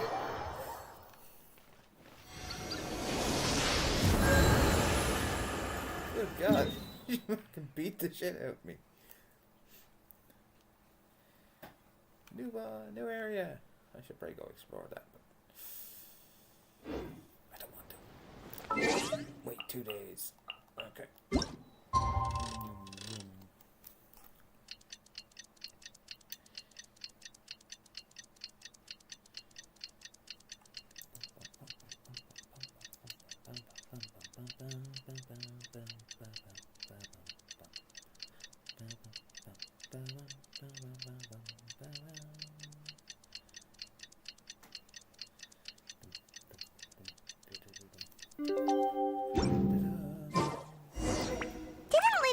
Lynette and Fremine were recovering at the Hotel Bouffe d'été? Oh, Paimon wonders how they're doing. Maybe we should go check on them.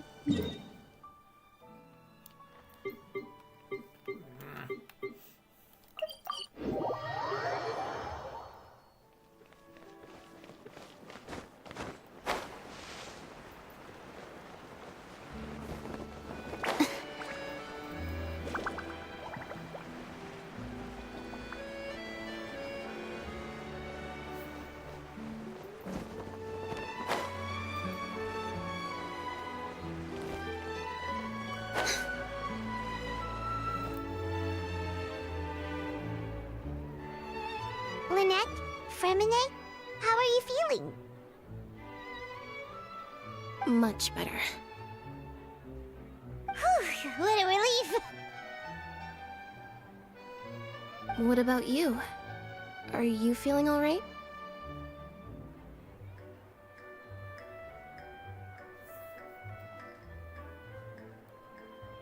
I knew you'd come out unscathed. Us, on the other hand, well, we've been bedridden for 2 days. I couldn't even turn over. Oh, and I wanted to ask, is Clairvy gone? Linny and the other members have left Poisson and returned to the House of the Hearth. According to him, there haven't been any more sightings of a spirit roaming the house. I see. I'm glad. Father came to check up on us 2 days ago and told us about what happened with Crusabina and Clairvy. Actually, I've met Crusabina before.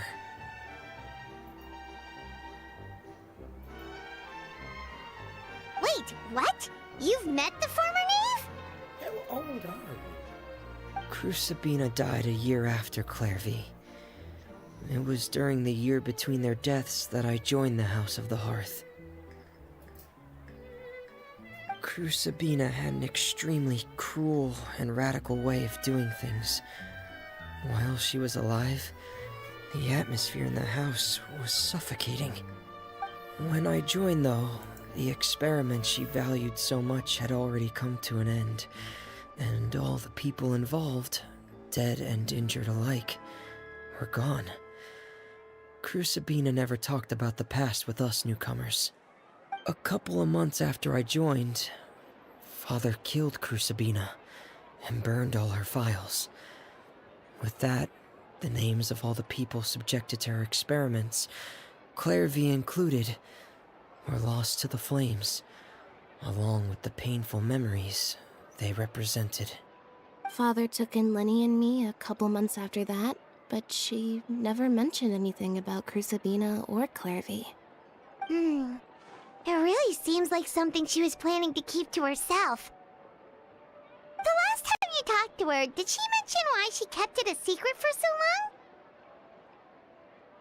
She said she didn't want us to be affected by the darkness of the past. She was worried we'd develop a false sense of gratitude towards her if we knew about it. The foundation of a family should be free of any corrupting influence. Whatever happened in the past, it has nothing to do with who we are now. And that's what Father told us in the end.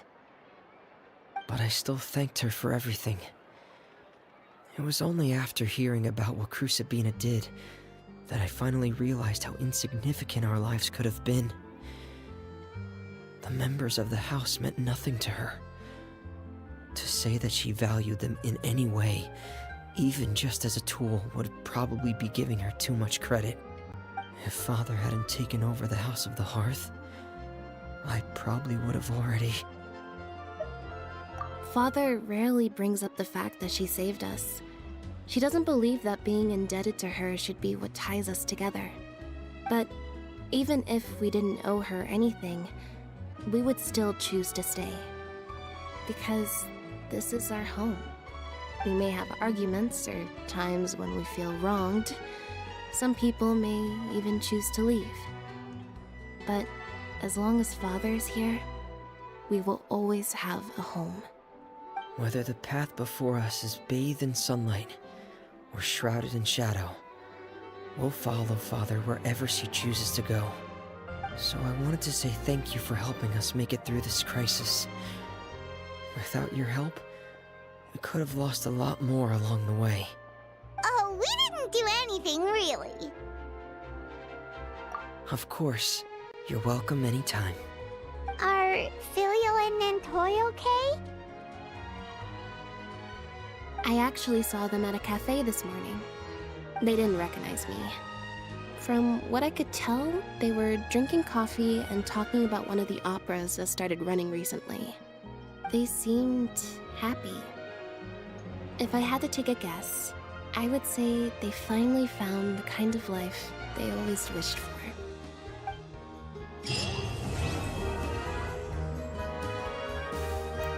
Story. Like all Mahoyo trailers for it, it did not come close. Like the trailer implied something way different. Oh well. More pulls. This time...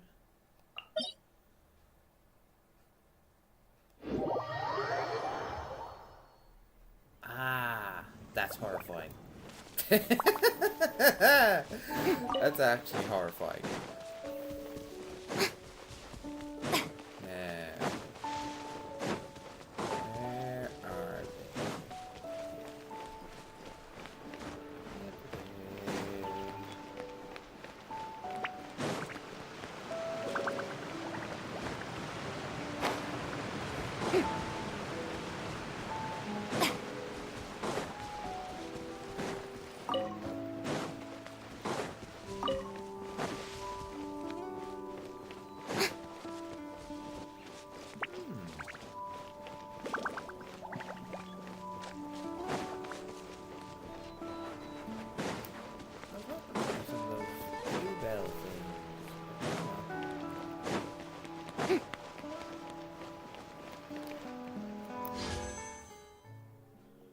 we wish.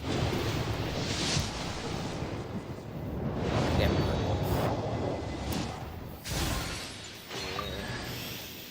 No way.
still wasn't enough.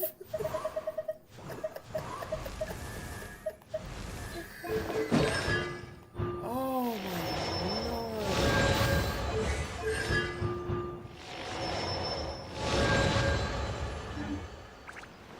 I still want to summon her weapon as well.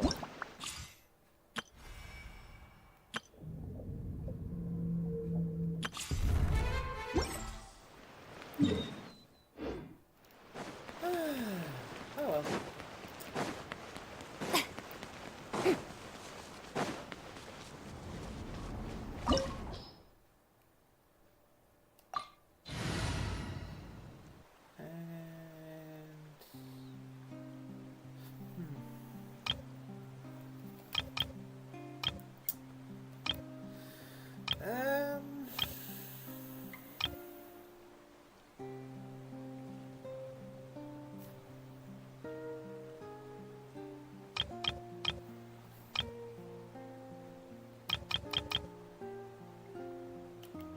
Try this team.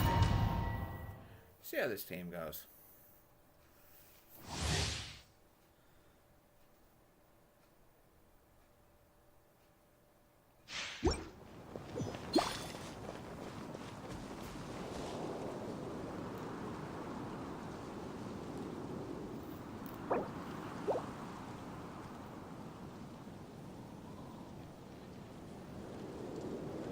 I don't know what I'm looking at, but it looks adorable.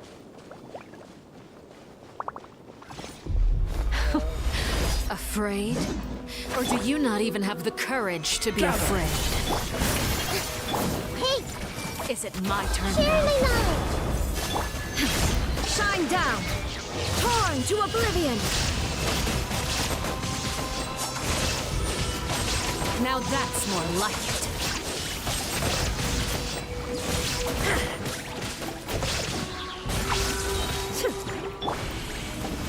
Solidify! With the fall This of is darkness, order! destruction shall rise. Have a taste of purgatory. Everyone hold hands! The Temple of Wisdom! Illusion shattered. Now you shall perish. How amusing.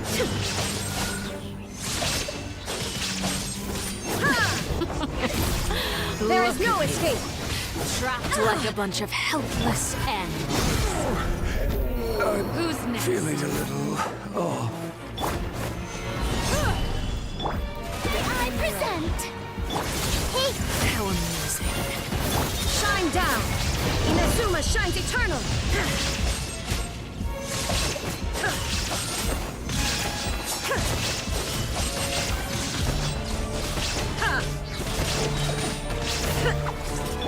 Spare your energy. Stabilize. Order guide you. The show begins! Make yourselves a room! Torn to oblivion! Is it my turn now? Look at you. Trapped like a bunch of helpless animals.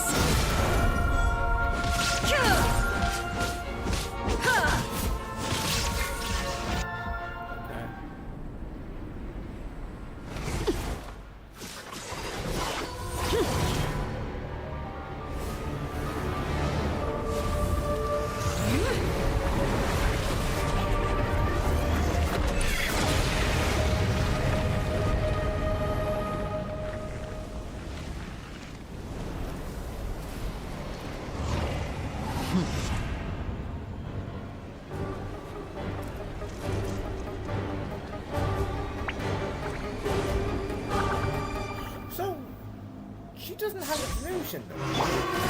Kindness has been seared away. Solidify! My This blade is is all order! that remains. May I present?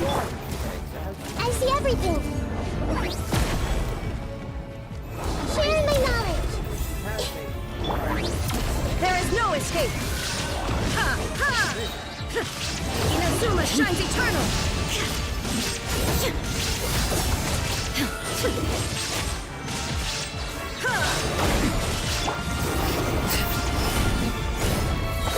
Order guide you.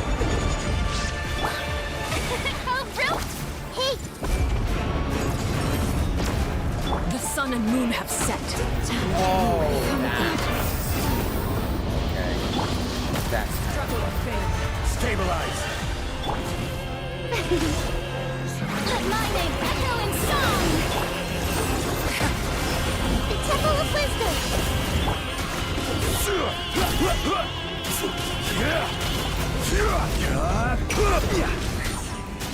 Let's see how strong your resolve truly is. Even bedrock can be turned to dust.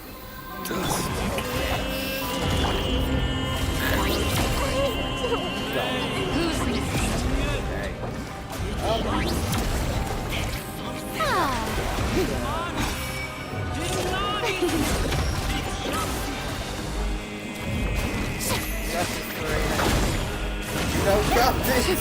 Strike a pose!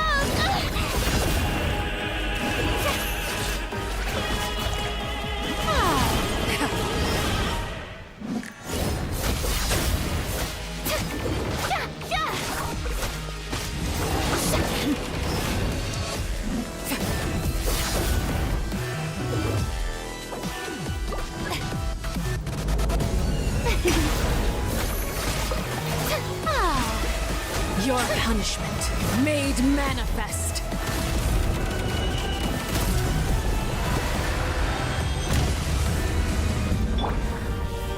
Illusion shattered.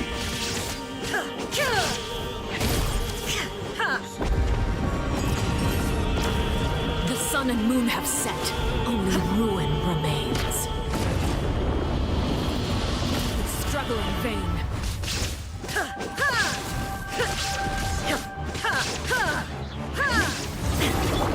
The show begins!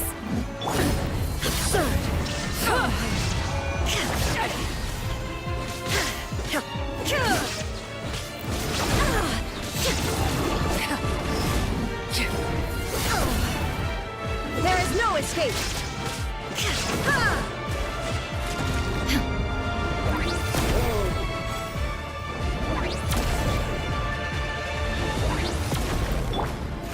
Oh, brilliant! Illusion shattered.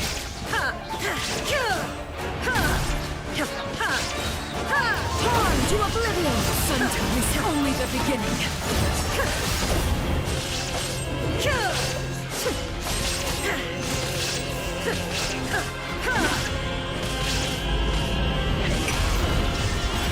Let's see how strong you resolve truly. Under whose nest?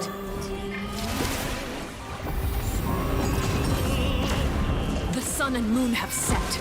Only ruin remains. Struggle in vain. Time to shine! Stop that!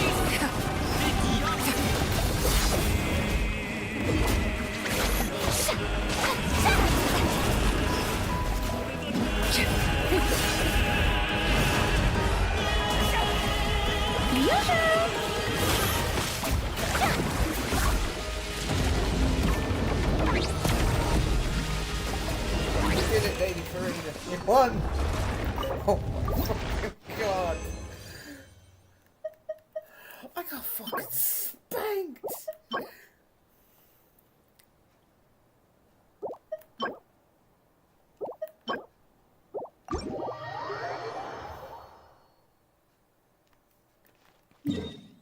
She fucking destroyed me!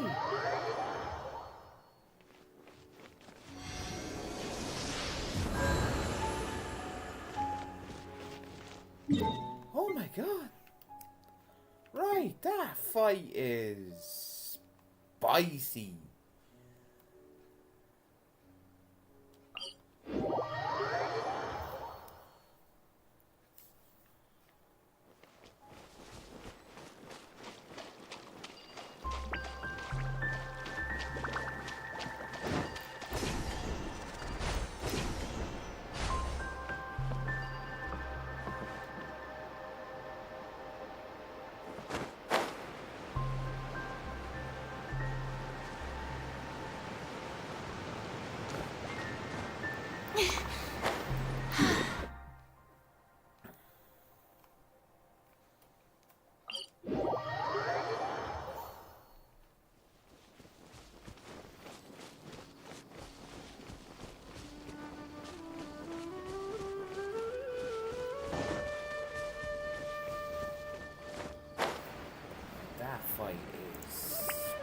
spicy.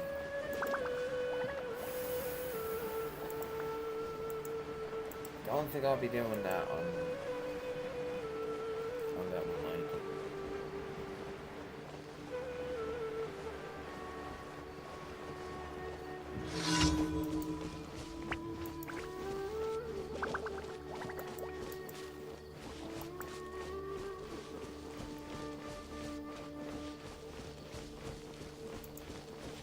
My God, that.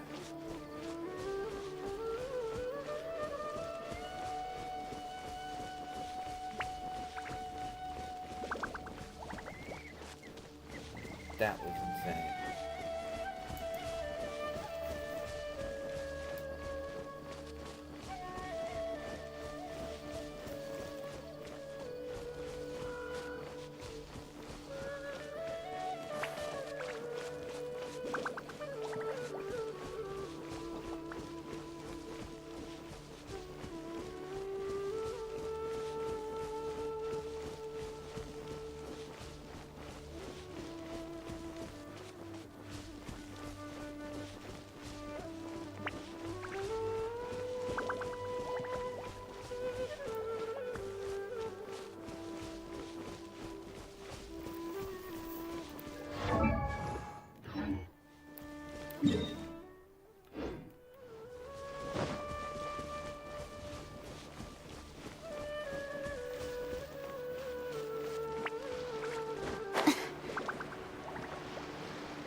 Solidify! Strike a pose! Everyone hold hands! Shine down! Ha!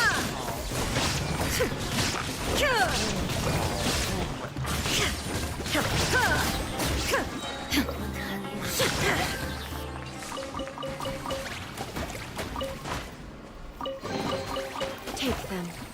I have no need. Dendro.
That's it?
Shower me with praise!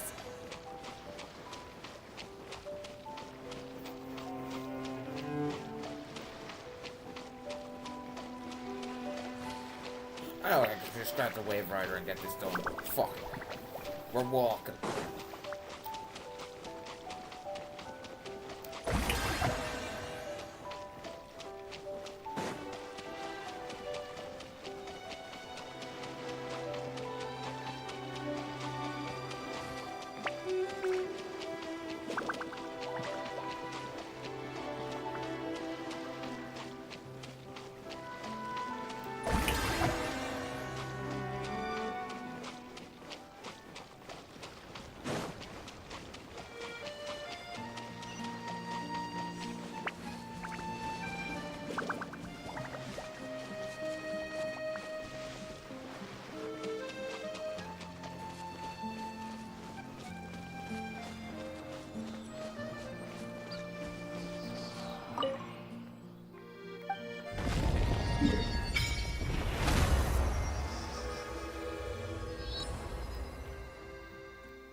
Oh, can't leave new witnesses.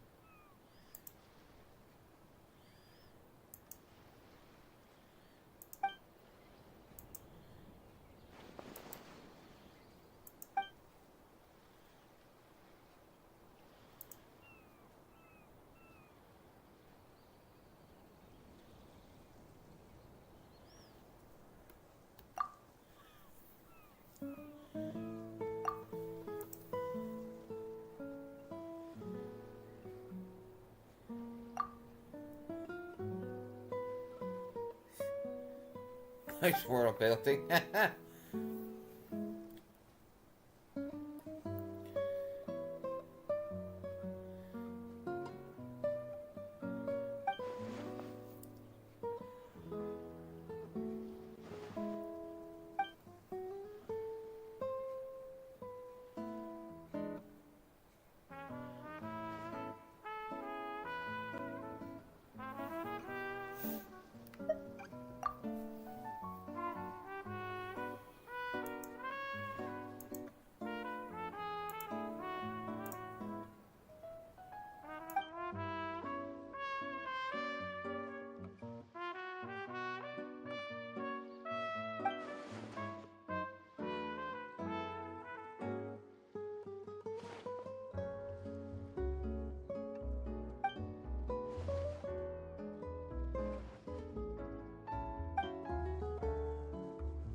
Yoo-hoo! Hey! Illusion shattered!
What the hell?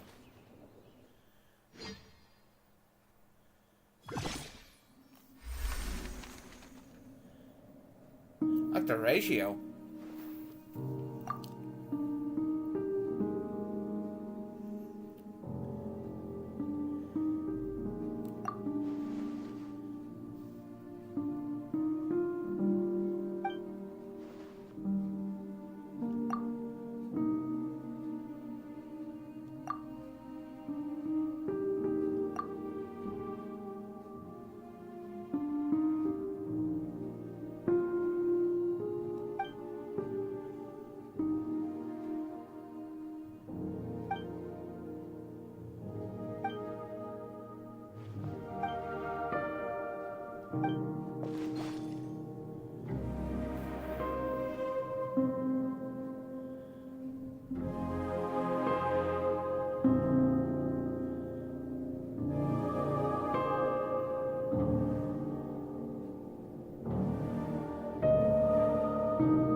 Why am I in Rome?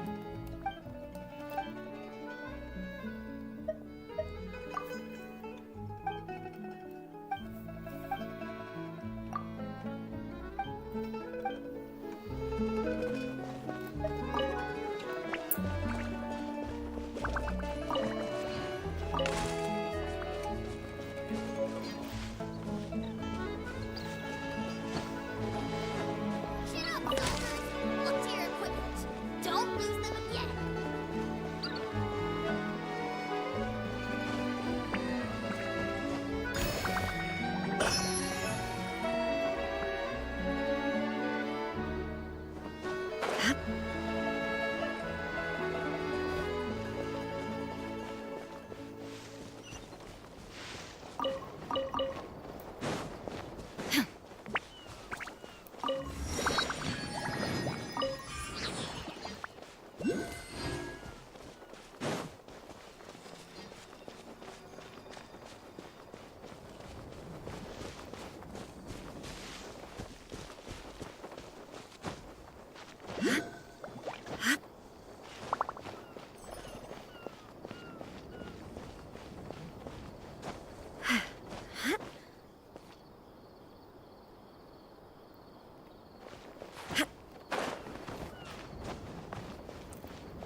But a momentary distraction.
Take them. I have no need.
Yeah.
This is order.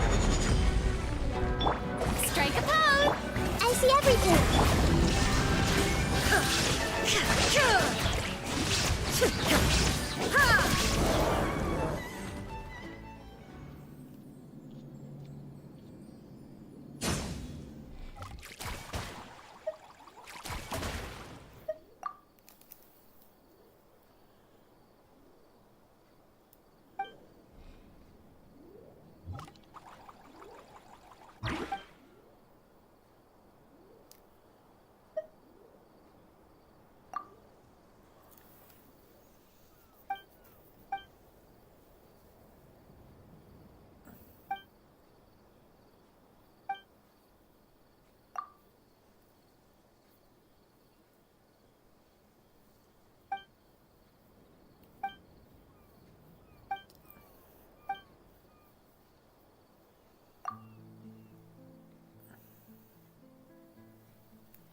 So Enkanomiya was Greek, so now we're going to Rome. Cool.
talking.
I hope you played the cat minigame.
Oh, so that was a narwhal.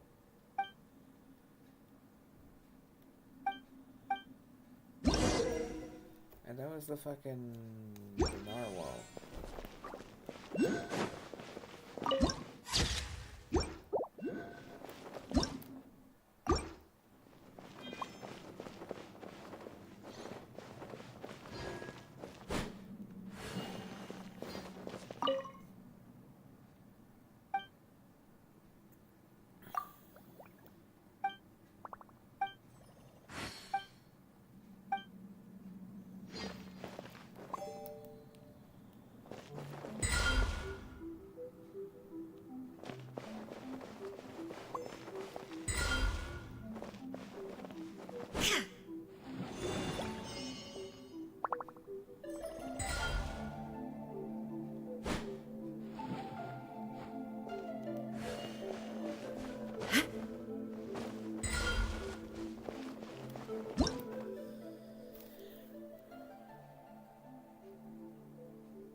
Take them. I have no need.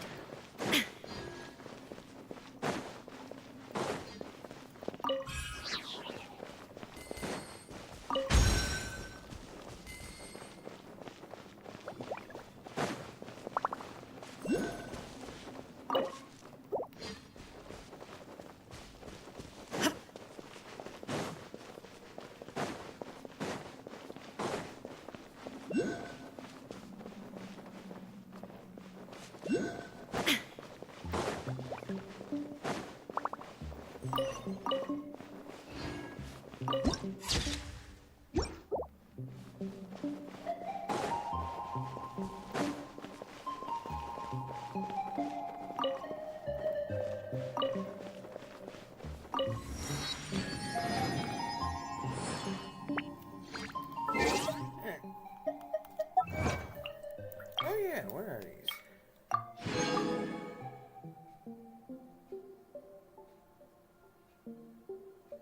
Oh.